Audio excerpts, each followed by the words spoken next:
Hi everyone!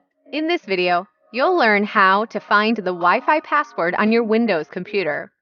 Most of us don't remember our passwords, but what if you need to reconnect your Wi-Fi from a new device, or say share your Wi-Fi pass with your guests? Worries aside, we've got you covered.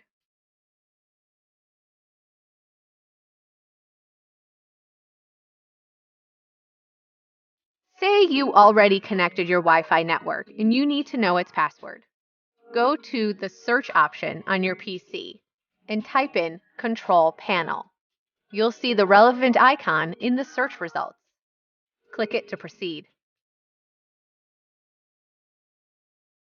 You will see multiple groups of settings, such as System and Security, Appearance and Personalization, and others.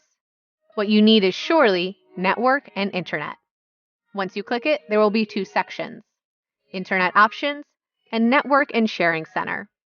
Select the last one.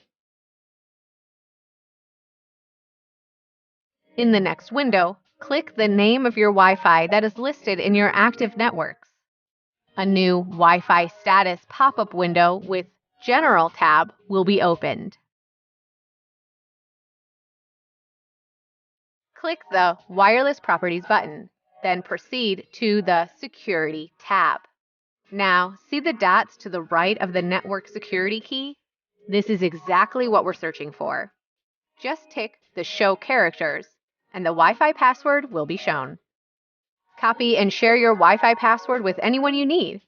If you don't save it, though, you will still know how to find it after this easy tutorial. Congratulations! Finding your Wi-Fi password on a computer is as simple as that.